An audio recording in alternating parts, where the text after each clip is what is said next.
They told us Oak Ridge was quiet, safe, the kind of neighborhood where you heard sprinklers in the morning and kids laughing on their bikes in the evening.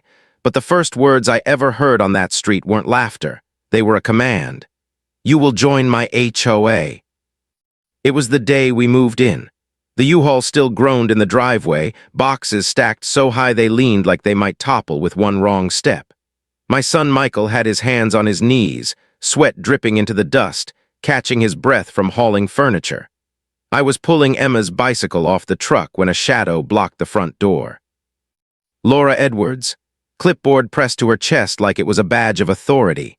She didn't knock, didn't introduce herself the way normal neighbors do. She just stood there with that tight, polished smile that felt rehearsed, like it had been practiced in the mirror until it looked just the right amount of welcoming and just the right amount of threatening. "We bought this house because there was no HOA, I told her, wiping sweat from my forehead, already annoyed that someone was planting themselves between my family and our front door. Laura laughed, not a friendly laugh, the kind of laugh you hear from someone who already knows they're going to win. "There is now," she said. Her fee, $2,000 a year. Mandatory, no exceptions. I told her no. That's when the air shifted. You could feel it. Like a storm cloud rolled over just our yard while the rest of the street stayed sunny. Because Laura Edwards wasn't the kind of person who heard no very often, and she sure wasn't the kind to let it go. I should have seen it coming. The signs were all there. The American flag pin on her collar catching the morning light, the t-shirt that screamed military spouse strong like it was her entire identity. The way she leaned in when she spoke, too close, like she was daring you to push back. But the real warning sign came when she tried to bond over service. She said her husband, William, had done 3 tours in Afghanistan with the 2nd Infantry Battalion Marines. Only thing was, Marines don't say it that way. Not ever. 25 years in Marine intelligence taught me how to spot a liar, and the way she said it was like nails on a chalkboard. Real Marines say 2-1 or 2nd Battalion, 1st Marines. Nobody mixes it up the way she did unless they're faking. I almost called her out right then.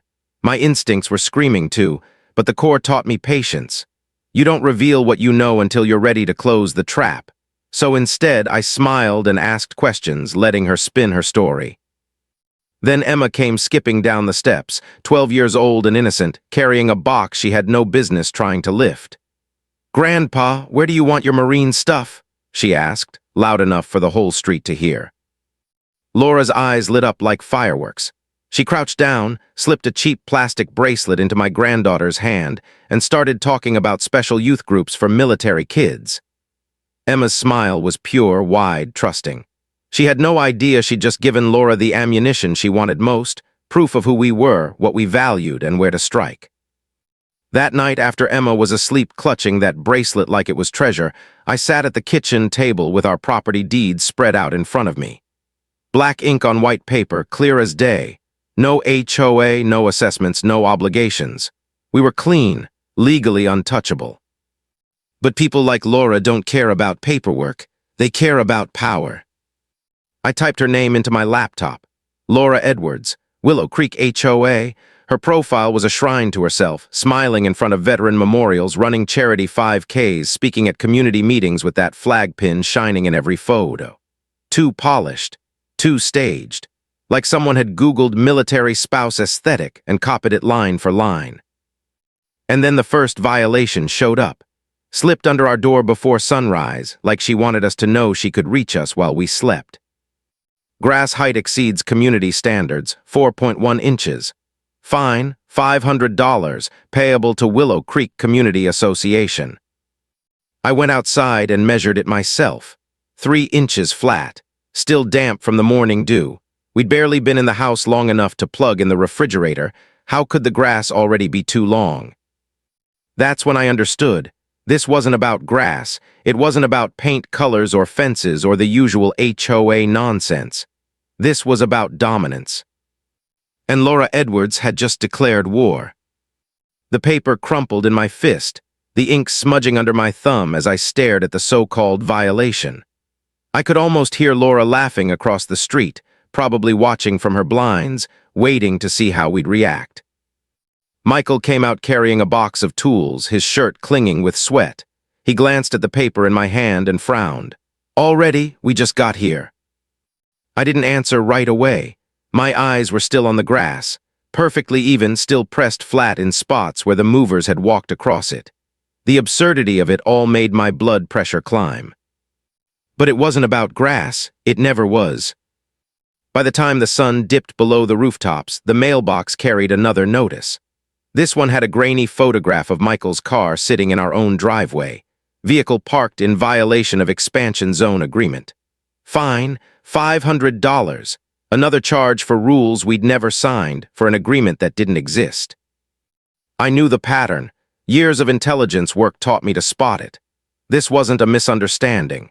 It was a campaign, calculated, deliberate, meant to wear us down until compliance seemed easier than fighting. And then came the part I hadn't prepared for.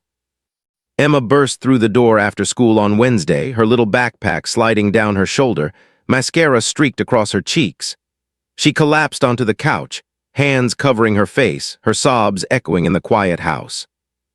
"The kids say we hate the military," she choked out. "They said Mrs. Edwards helps Army families and were cruel for not joining. Nobody sat with me at lunch." My chest cracked open in a way combat never managed. I'd taken fire before. I'd been in rooms where every breath might be my last, but nothing compared to watching my granddaughter shake with humiliation, punished not by bullets but by whispers. Laura wasn't just targeting me anymore. She poisoned the well at school. She turned Emma into a pariah before she'd even had a chance to make friends. That night, Emma's voice was small when she asked, "Grandpa, can't we just join? Mrs. Edwards is so kind, she just wants to help." I couldn't answer, not right away. My throat felt like sandpaper. Because the truth was uglier than Emma could understand. Laura wasn't helping, she was hunting. And my granddaughter, sweet, trusting Emma, was her bait. The next morning, something new appeared on our doorstep. No envelope, no signature, just a photograph. William Edwards in uniform, desert camo, an Iraq patch on his sleeve. The date on the corner read 2005. The note scrawled on the back chilled me more than any violation notice. Not all board members agree with her methods. It wasn't signed, but I didn't need it to be. I knew desperation handwriting when I saw it. Shaky, pressed too hard into the paper. That night at the grocery store, I saw him. William. Not the polished, heroic figure Laura painted him to be, but a tired man with dark circles under his eyes, stacking overpriced beer into his trunk. His hands trembled with every case he lifted. "Rough week?" I asked casually, standing close enough to smell the sweat and stale coffee clinging to him. He jumped like I'd fired a gun, nearly dropped a six-pack. "Yeah, you know how it is," he muttered, not meeting my eyes. "Afghanistan deployments were tough," I said carefully, watching him. "IEDs, heat, wondering if every trash pile was the last one you'd see." "Iraq was worse," he blurted, then froze, realizing his mistake. I mean both difficult." He couldn't look at me after that, just shoved the rest of the beer in the trunk and slammed it shut. I didn't need more confirmation. Laura's military fairy tale had cracked wide open. William had served, yes, but not the way she claimed. Not the tour, not the medals, not the glory. And if her whole foundation was a lie, then the empire she'd built on top of it was made of glass. Friday evening, the final nail arrived. Not in the mail this time, but stuffed into our box of pizza coupons. A typed note, precise and cold. "Laura's numbers are false. $96,000 stolen in 3 years. County shows no expansion filing for Willow Creek. P. Patricia Morrison, the treasurer." I leaned back in my chair, staring at the words while the hum of the refrigerator filled the silence. 96,000, 3 years, no expansion filings. It wasn't about community standards or veteran support. It was about money. Simple, greedy theft dressed up in red, white, and blue. Michael found me sitting there with the note still in my hand. "Dad, what do we do?" he asked, voice tight with frustration. I looked at my son, at the worry in his eyes, at the way his jaw clenched like mine always did when I was holding back. He'd been strong for Emma's sake, for me, but the cracks were showing. And when Sunday came, the cracks broke wide open. I heard the sound before I saw the scene, Emma's sobs muffled behind the locked bathroom door. Michael pounding on it, pleading with her to open up. Her phone in his hand, the screen glowing with a flood of hateful messages and doctored images. Brandon Edwards, Laura's 19-year-old dropout son, had turned my granddaughter into his personal target practice. That was Michael's breaking point. His voice thundered down the hallway, final, unyielding. "That's it. I'm calling Laura right now. We're signing those papers tomorrow. This ends today." "Michael," I tried, but he was already dialing, his knuckles white around the phone. "No, Dad, look at what this is doing to Emma. Your pride isn't worth her mental health." And there it was, the moment Laura had been building toward since the second she crossed our lawn. Breaking us, splitting us, making surrender look like mercy. I stood outside that bathroom door, listening to my granddaughter cry, listening to my son sell our family's freedom for peace.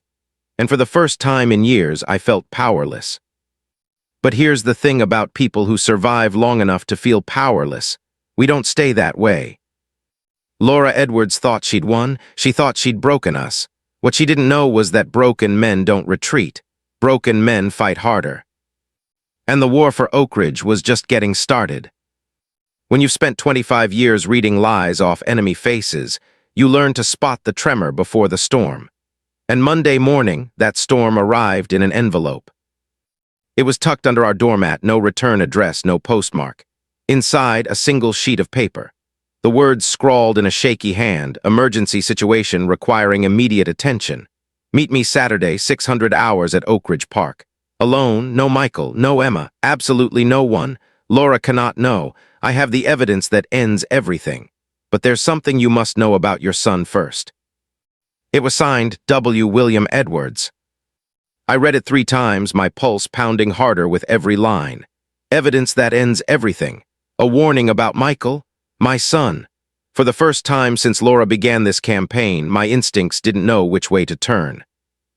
That night I watched Michael through the window. He paced his room with his phone pressed to his ear, his voice low, too low for me to make out. His shoulders were tight, his movements restless, like a man carrying a secret too heavy for his spine. Had Laura broken him completely, or had he bent just enough to get close to her? The thought burned in my chest, twisting me into knots. I wanted to trust him, needed to, but William's words gnawed at me like termites in wood. By Friday evening, the choice was ripped out of my hands. Another note appeared, this one under the windshield wiper of my truck, flapping in the breeze like a white flag. But it wasn't surrender. It was William again. His handwriting jagged, frantic. "Meet me Saturday. The evidence is real. And your son, you need to hear this face to face." I barely slept. When dawn broke, I was already sitting in my car, the dew still heavy on the windshield. Oak Ridge Park looked like a ghost town, fog rolling across the empty playground, swings creaking softly in the wind. William emerged from behind the community center, glancing over his shoulders like a man expecting a bullet at any moment. He looked older than the last time I'd seen him. Hair unkempt, eyes sunken, hands trembling as he clutched a manila folder stuffed with papers. "Thank you for coming," he whispered, pulling me toward the farthest bench from the parking lot.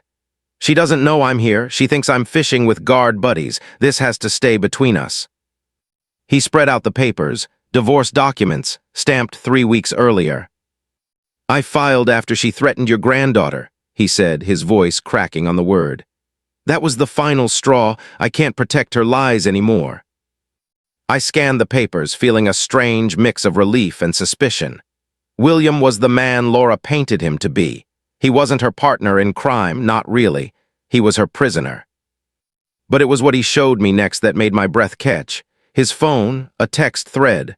My son's name at the top. "Michael Roberts, I think my father is investigating Laura. Can you help me without blowing your cover? I'm an engineer. I verify everything. And the math doesn't add up on her operation." I stared at the screen until the words blurred. My son hadn't surrendered. He hadn't betrayed us.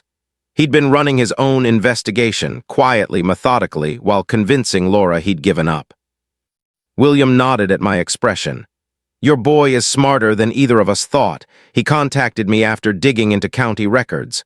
Found out Willow Creek never filed expansion documents. No legal basis for any of this. Pure fiction. He pulled another folder from his bag, bank statements, fake invoices, spreadsheets that would make a prosecutor salivate. I've been working with Detective Sarah Smith from the Sheriff's Fraud Division for 3 weeks. Your son is part of the sting. Tomorrow morning you'll wear a wire. Laura will incriminate herself, and when she does, everything ends. I sat back on that cold metal bench, the fog clinging to my jacket, my mind racing faster than any battlefield I'd walked before. My son, the same boy who once cried at the sight of his first skinned knee, was outplaying a predator with precision that would make Marines proud. But the war wasn't over, not yet. Because Laura still believed she was winning. And when predators think they're invincible, that's when they're most dangerous. William leaned in, his voice low, urgent. She's planning to call 911 tomorrow morning. False report claiming you threatened her. It's her pattern. Families resist too long, she files reports to scare them into compliance. But this time the deputies are in on it. Smith's team will be ready. You just need to get Laura talking, get her bragging. She won't be able to resist. I looked at William, this man who had once been her silent accomplice, now trembling with the weight of his own guilt. Why now? I asked. Why betray her after all this time? He swallowed hard, his eyes flicking toward the empty playground as though children might suddenly appear. Because I saw what she did to the Hendersons. The wife, she's in memory care now, stress-induced dementia. Doctor said Laura's harassment accelerated it by years. That was when I realized Laura wasn't just greedy. She was cruel, and I can't be part of that anymore. The sun broke through the fog just then, pale and cold, lighting William's face. He looked like a man torn in two, one half still shackled to Laura's lies, the other clawing his way toward redemption. As I walked back to my car, the folder heavy in my hand, my phone buzzed. A text from Michael. Dad, don't react. Black SUV, 2 cars behind you. Laura's hired professionals now. Drive to the grocery store on Main, lose them in the morning crowd.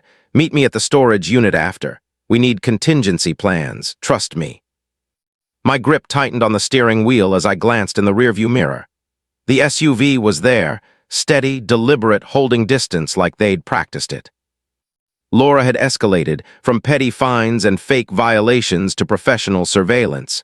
She was preparing for something bigger, something final. And tomorrow morning, at 10 a.m., the trap would spring. But I couldn't shake the feeling that Laura wasn't the only one being watched. Sometimes the quiet before battle is worse than the fight itself. Sunday felt like that, calm on the outside, but underneath, every nerve was wired like tripwires ready to snap. Emma was safely at a sleepover across town. We kept her out of it. Children can't lie convincingly about what they don't know, and Laura had already proven she'd weaponize anything Emma accidentally said. Michael sat across from me at the kitchen table, his laptop open, his face lit by the glow of text threads and emails that rewrote everything I thought I knew about the past week. Dad, he said, voice steady, calm in that engineer's way of his. I've been working with Detective Smith since Tuesday morning. He showed me the first email he'd sent to the fraud division, time-stamped barely 2 days after we moved in. I believe my neighborhood is experiencing HOA fraud. County property records don't align with the president's claims. Detective Sarah Smith had responded within hours.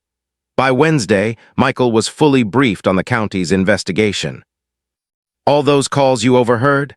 Michael continued, scrolling through his recordings. His voice on tape was weary, defeated. Laura's replies were smug, condescending. Every single one was theater, designed to feed her ego, to make her believe she'd finally broken the Roberts family pride. I listened to Laura's voice drip through the speakers. Your son Michael is finally showing wisdom. Sometimes the younger generation needs to override outdated military thinking for the good of their children. The words made my jaw clench, but Michael just smirked faintly. She bought every second of it, Dad. She thinks she's already won. That's her blind spot. By late afternoon, we were in an unmarked county office, beige walls humming with fluorescent lights. Detective Smith was younger than I expected, mid-30s, sharp eyes, the kind of handshake that tells you she's not here to play. She spread photographs and spreadsheets across the table like cards in a poker game.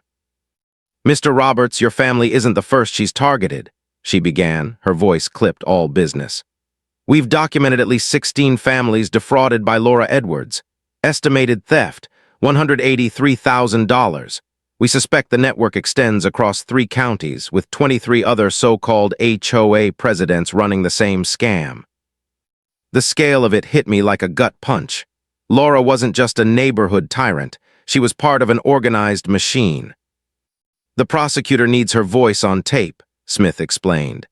"Documents can be explained away, blamed on errors, but her bragging about fraud, that's conviction gold. Tomorrow morning you'll be wired." She nodded to a technician who produced a microphone no bigger than a shirt button. Contractor-grade equipment, the kind used in federal operations. Half a mile of range, noise canceling, 6-hour battery. You could whisper and it would come through clear. The specialist slid it under my collar. Invisible, indestructible. My pulse hammered as the tiny device clicked into place. Smith leaned forward, ticking off points on her fingers. "We need 3 admissions. 1, that the expansion was never filed with the county. 2, that the money collection is illegal. 3, that she knowingly deceived families to force compliance. Get those, and Laura spends the next 15 years behind bars." Michael studied the briefing like blueprints. "What about Laura's hired investigators, the black SUV?" Smith smiled, the kind of smile that doesn't reach the eyes. "We've been tracking them since Wednesday. They think they're watching your house. Tomorrow they'll see exactly what we want them to see, a broken family signing surrender papers. They'll report victory to Laura, not knowing she's walking into a trap." The planning ran late into the evening. Contingencies stacked on contingencies. What if Laura suspected the wire?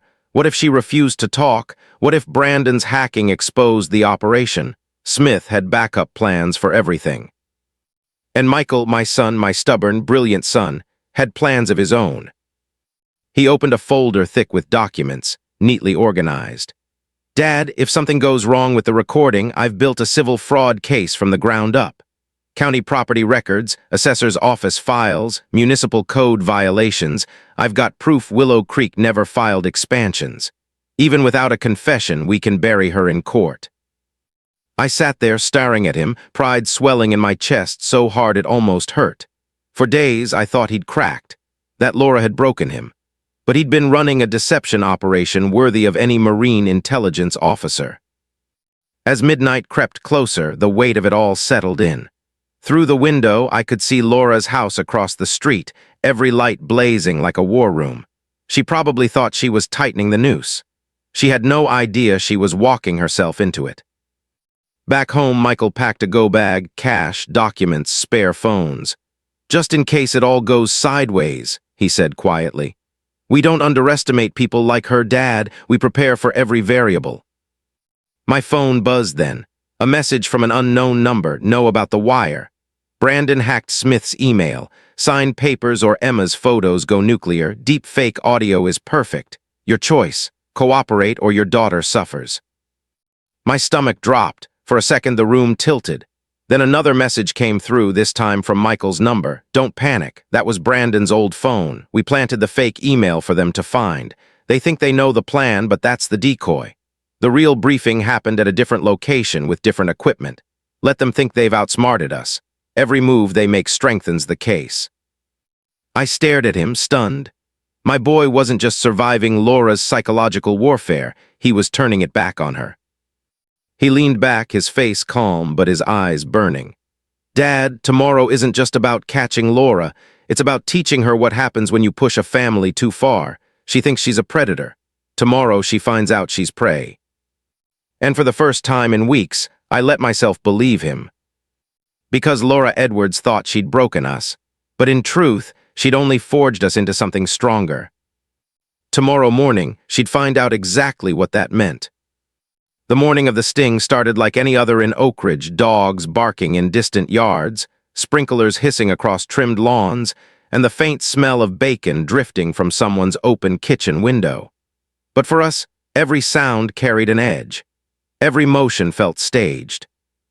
Michael stood at the window with a coffee mug, his face blank, eyes sharp. "She's watching," he muttered. "Don't wave, don't smile, just let her believe we're broken." At precisely 9:15 a.m., Laura made her move. Her white SUV rolled up slow, engine purring like a predator circling prey. She stepped out dressed in red again, always red, always deliberate, and marched across the street with papers clutched tight to her chest. The heels of her shoes clicked against the driveway, each step like a countdown. She didn't bother knocking. She shoved the front door with the back of her hand, the hinges squealing as it opened. That creak, sharp and metallic, cut through the air like a warning. "Mr. Roberts," she said with a smile that didn't touch her eyes, "today is the day we resolve this matter. I've been gracious long enough."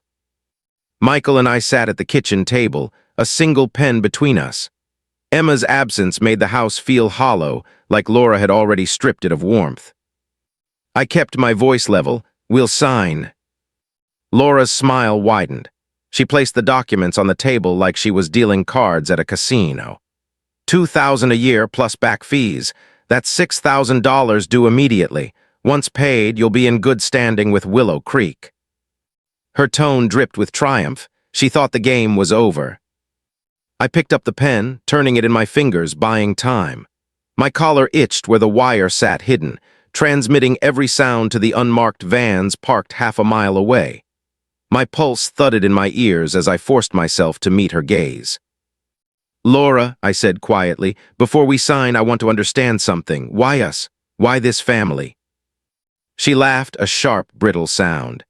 "Because families like yours are the easiest to break. Military pride, all that talk about honor and freedom. But when it comes down to it, you care more about your children than your principles. You fold every time." Her words hit like a hammer, but beneath the anger there it was, her first slip. She admitted targeting families. Michael leaned forward, his face carefully neutral. "So all those violations, the grass, the parking, the mailbox size, none of it was real, was it?" Laura smirked. "Of course not. Do you think I care about your lawn? Please, it's leverage. Once you're paying dues, you'll thank me for keeping your neighbors in line." Every word was golden. The wire caught it all. I pressed harder. "And the money, all of it really goes to community improvement." Her eyes glittered with arrogance. She couldn't help herself. "Improvement for me, maybe. You think I drive this SUV on a nurse's salary? That's adorable." That was it, the admission Detective Smith needed. Fraud, deception, theft. Every syllable sealed her fate. Still, Laura wasn't finished with her performance. She leaned in, lowering her voice like she was sharing a secret. "The truth is, Mr. Roberts, the county doesn't care. No one checks the filings. I write the rules, I enforce them, I profit. And by the time families figure it out, they're too drained to fight back." Her arrogance poured out like wine spilled on white carpet. Impossible to clean, impossible to hide. And then, right on cue, her phone buzzed. She glanced at it, smiled, and placed it on the table. The screen lit up with 911 calling. She wasn't bluffing. She'd already placed the false report. My stomach tightened as sirens wailed faintly in the distance, growing louder with every second. Laura stood tall, her voice ringing with authority. "They'll be here any moment. When they arrive, you'll tell them you threatened me. You'll beg to stay out of jail. And then maybe I'll let you keep your house." She thought she held all the cards. She didn't know the deputies responding were already briefed. She didn't know every word she'd just spoken was being recorded, transmitted, archived. The sirens grew louder. Tires crunched against gravel. Red and blue lights flickered against the blinds. Michael leaned close to me, whispering so softly only I could hear. "It's working, don't flinch." The door burst open, deputies flooding the living room. Hands on holsters, voices firm. Laura jumped back, pointing at me with shaking hands. "That's him, he threatened me, arrest him, he's dangerous." I stood slowly, my hands open, calm. For a split second the room was chaos. Laura shouting, deputies barking orders, Michael pretending to plead. And then Detective Smith entered. No uniform, just a badge clipped to her belt, her voice cutting through the noise like a blade. "Everyone stop." The deputies froze. Laura's face went pale. Smith's gaze locked on Laura. "We've heard enough." Two officers stepped forward, cuffs glinting. Laura stumbled back, her bravado collapsing. "Wait, this is a mistake. I'm the HOA president. I protect this neighborhood." Smith's voice was cold steel. "No, Laura, you exploit it, and you're under arrest for fraud, false reporting, harassment, and theft." The sound of the cuffs clicking shut was the sweetest sound I'd heard in months. Neighbors spilled onto their lawns as Laura was led outside, her shouts echoing off the cul-de-sac. Some looked shocked. Others looked relieved. A few clapped softly, like they'd been waiting years for this. Michael exhaled beside me, his shoulders sagging. "It's over," he said, almost in disbelief. But I knew better. As Laura was shoved into the back of the cruiser, her eyes found mine. There was no fear there, no regret, only a promise. This wasn't over, not by a long shot. For the first time in weeks, the house was quiet. No papers shoved under the door, no SUV idling at the corner, no phone buzzing with threats disguised as notices, just silence. But silence can be deceiving. That afternoon, the deputies weren't finished. While Laura sat in a holding cell, her empire was already being dismantled. At 3 o'clock sharp, I got a call from Detective Smith. "Mr. Roberts," she said, her tone brisk, efficient, "we're executing a search warrant at the Willow Creek HOA office. You may want to be here." The office wasn't much to look at. A single-story brick rental tucked between a dry cleaner and a payday loan shop, the kind of place you drive past 100 times without noticing. But inside, it was chaos. Filing cabinets yanked open, boxes hauled out by deputies in gloves, paper fluttering across cheap carpet.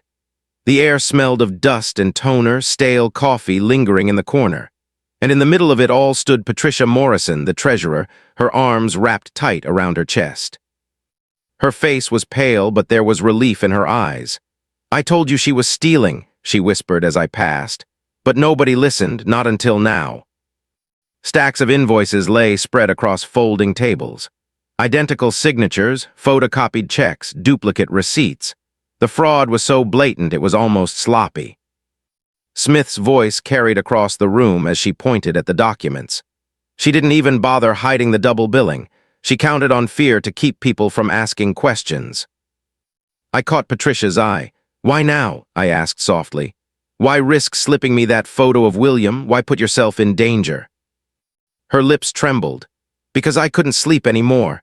Every time she bragged about another family falling in line, I thought of the Hendersons, of what it did to Marlene. That wasn't community leadership. That was cruelty."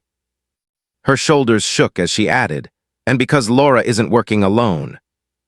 The words dropped like lead. Patricia gestured toward a locked drawer two deputies were prying open. "She reports up, monthly. There are others in 3 counties at least. It's not just HOA fraud, it's a business, a network." The drawer popped open with a metallic snap.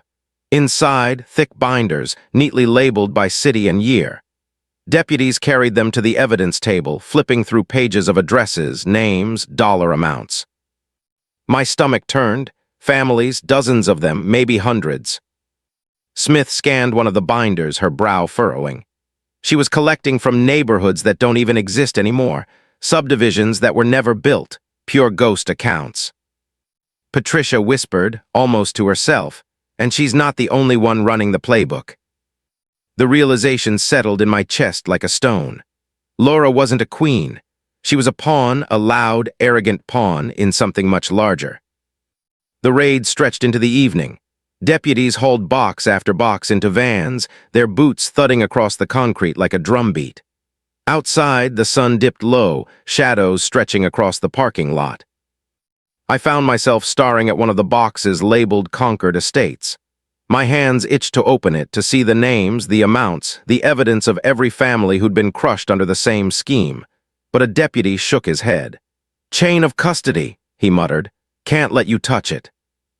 Michael arrived just before dark, his face tight with concentration. He'd been at the county courthouse, digging through filings, cross-referencing names from Patricia's notes. "Dad," he said quietly, pulling me aside, "this isn't 3 counties, it's 5, and it's not just Laura. There are at least 6 other HOA presidents operating under the same template. His laptop glowed in the dim light of the parking lot as he showed me spreadsheets, duplicate wording in bylaws, identical violation forms, even the same typos repeated across different neighborhoods. "This isn't local corruption," he said, his voice low but firm. "This is organized." Before I could respond, Patricia's voice carried across the lot. She was speaking to Smith, but her words reached us. "She'll never give up names, not Laura, she's too proud. But if you want proof, check the offshore accounts. She mentioned them once after a few glasses of wine. Cayman Islands, I think." Smith jotted notes, her jaw set. "We'll follow the money, always do." As the last evidence box was loaded into a van, the office looked gutted, hollow. Like Laura's power had evaporated, leaving only dust and paper behind. But the victory felt fragile, because every binder pulled from those drawers meant another family, another story, another battle still to be fought. Back home, the air felt heavier somehow. The house was safe, but my mind was. I kept hearing Patricia's voice. She's not the only one. At dinner, Michael pushed his plate away untouched. "Dad," he said quietly, "what if the arrest was just the beginning? What if we're on their radar now, not just Laura, but all of them?" I wanted to tell him it was over, that we won, that Emma could sleep easy again, but the truth clawed at my throat. Because predators don't vanish when you catch one. They scatter, they regroup. And in the silence of our kitchen, with the soft hum of the refrigerator and the faint creak of the gate outside in the night wind, I couldn't shake the feeling that someone, somewhere, was already planning the next move. 2 days after Laura's arrest, the neighborhood felt lighter. Kids rode bikes again, parents lingered on porches, and even the air seemed easier to breathe. For a moment, it looked like we'd won. But victory is a dangerous illusion. It started small. A letter slid into our mailbox, no stamp, no sender. "Drop the charges, or your granddaughter will be next." The handwriting was blocky, printed almost mechanical. Michael found it first. He didn't say a word as he read it, just clenched his jaw until the paper crumpled in his fist. When he finally spoke, his voice was flat. "They're testing us, seeing if fear still works." The next day, Emma's school called. Someone had emailed the principal doctored screenshots, fake messages that made Emma look like she'd threatened another student. The timing wasn't coincidence. It was retaliation. I sat in the principal's office watching him struggle to find the right words. His voice was sympathetic but cautious. "Until we clear this up, Mr. Roberts, we have to suspend her for 3 days. Policy." Emma sat next to me, her hands trembling, eyes wide with disbelief. "Grandpa, I didn't say those things, I swear." I believed her. Of course I did. But belief didn't erase the sting of seeing her name dragged through the mud, her innocence painted as cruelty. That night, the house felt like a bunker.